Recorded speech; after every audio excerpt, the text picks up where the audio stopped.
राधे राधे प्यारे भक्तों, आज का यह दिव्य संदेश बहुत गहरी बात कहता है। कभी कभी जीवन में ऐसी घटनाएं घट जाती हैं जिन्हें देखकर हमारा मन व्याकुल हो उठता है। हम सोचने लगते हैं, हे भगवान, ये मेरे साथ ही क्यों हुआ।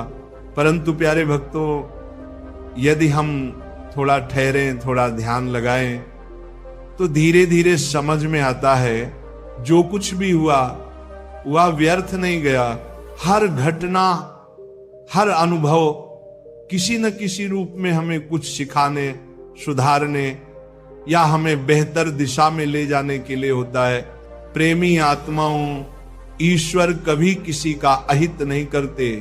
उनकी लीला चिंत्य है, उनकी योजना अलौकिक है, परंतु हम अपनी छोटी सी बुद्धि से उस लीला को समझ नहीं पाते। हमारी दृष्टि सीमित है, परंतु भगवान की दृष्टि असीम है। इसलिए जब कभी जीवन में कुछ उल्टा पुल्टा लगे तो घबराना नहीं, टूटना नहीं, बल्कि स्मरण करना, जो होता है अच्छे के लिए होता है। भक्तों, ये केवल कहने की बात नहीं है, एक जीवन दर्शन है, एक आध्यात्मिक दृष्टिकोण है। जो इस सत्य को समझ लेता है, उसके जीवन से शिकायतें समाप्त हो जाती हैं।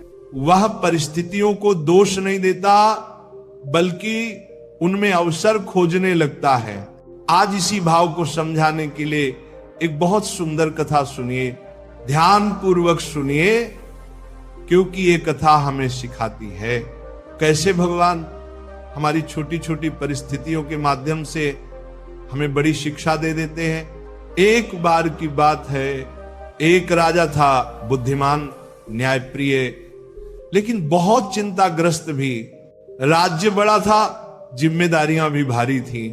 उसके महल के पास एक विशाल बाग था जिसमें तरह तरह के फल लगे थे।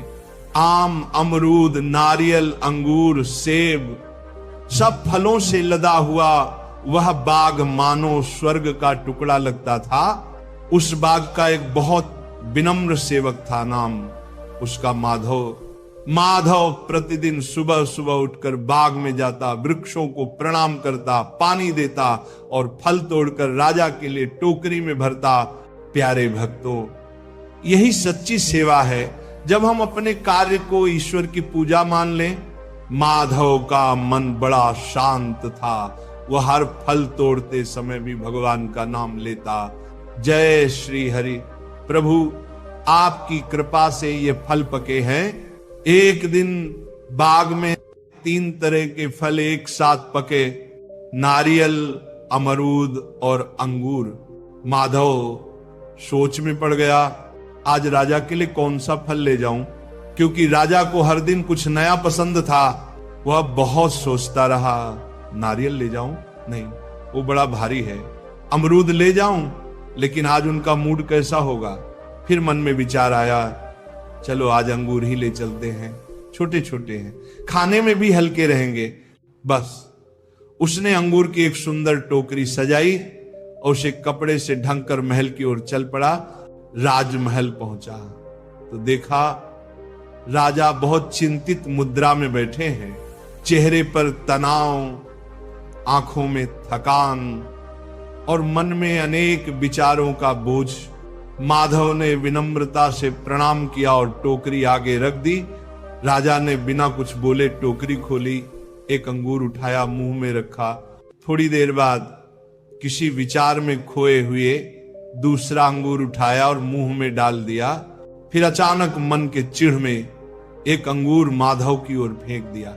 वो अंगूर जाकर माधव के गाल पर लगा।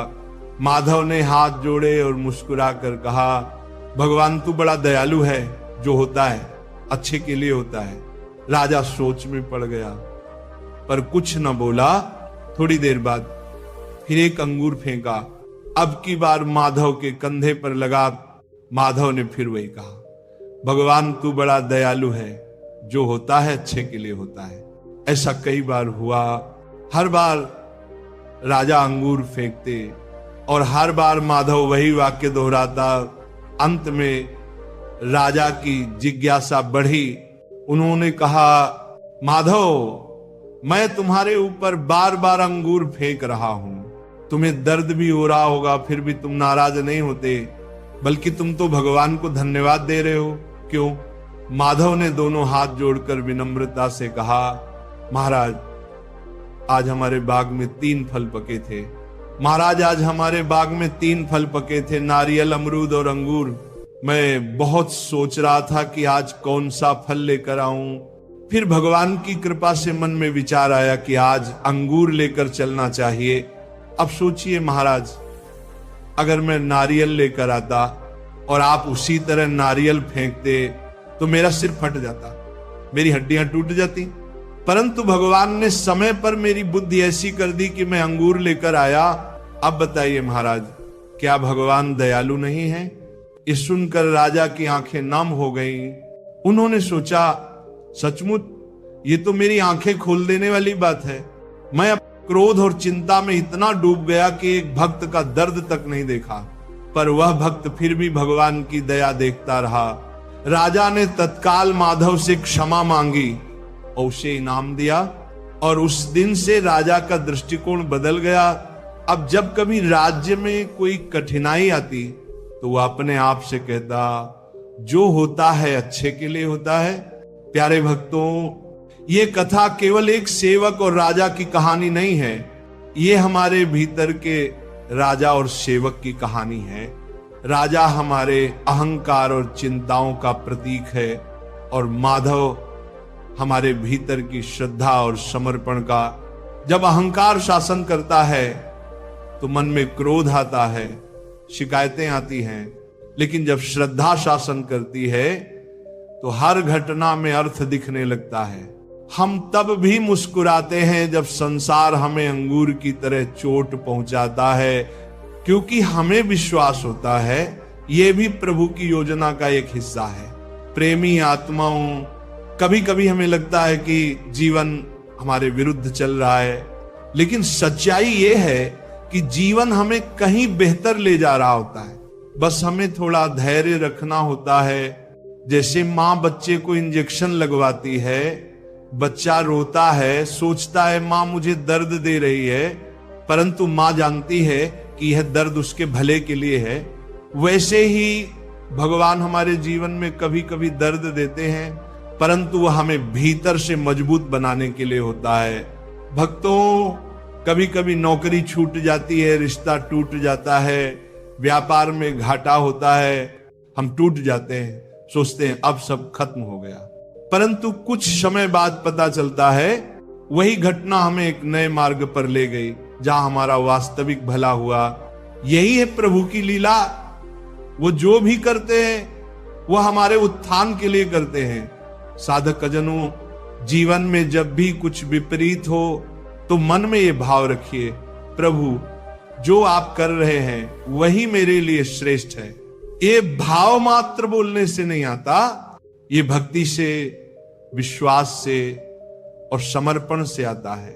अब सोचिए माधव को कैसे ये भाव आया कि जो होता है अच्छे के लिए होता है, क्योंकि उसका मन निष्काम सेवा और भक्ति में लगा था। जो व्यक्ति निष्काम भाव से भगवान का स्मरण करता है उसका मन शांत रहता है, बुद्धि स्थिर रहती है, और जब बुद्धि स्थिर हो जाती है तब वह हर परिस्थिति में अच्छा देख पाता है। प्यारे भक्तों, शास्त्रों में कहा गया है शुभम भवतु कर्मणाम, अर्थात हर कर्म का उद्देश्य शुभ हो, लेकिन शुभ तब होता है जब मन में आस्था हो। कभी कभी लोग कहते हैं हमने भक्ति की फिर भी दुख मिला। अरे बेटा, दुख का मिलना ही शायद तेरा सुधार था। कभी कभी भगवान हमारे जीवन से किसी व्यक्ति, किसी वस्तु, किसी स्थिति को इसलिए निकाल देते हैं क्योंकि वह हमारे आगे बढ़ने में बाधा थी, लेकिन हम उसे हानि समझ लेते हैं, जबकि वह वास्तव में अनुग्रह होता है। भक्तों, अगर आज आप अपने जीवन में किसी कठिनाई से गुजर रहे हैं तो ये कथा याद रखिए, हर चोट, हर असफलता, हर बिच्छोह आपको किसी ऊंचाई पर ले जाने के लिए ही आया है।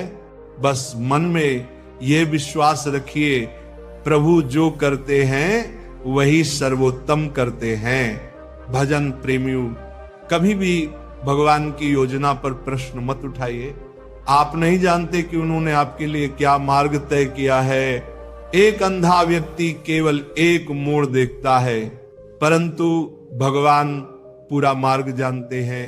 हम केवल वर्तमान देखते हैं, परंतु वह हमारा भविष्य भी देख रहे होते हैं। इसीलिए हर सुबह उठकर मुस्कुराइए और कहिए, हे प्रभु, आज भी जो होगा अच्छे के लिए होगा।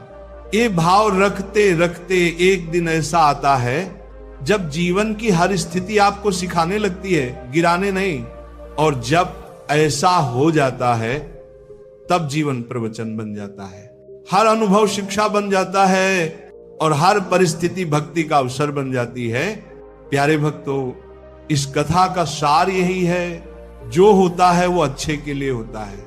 ये वाक्य सिर्फ बोलने के लिए नहीं, बल्कि जीने के लिए है।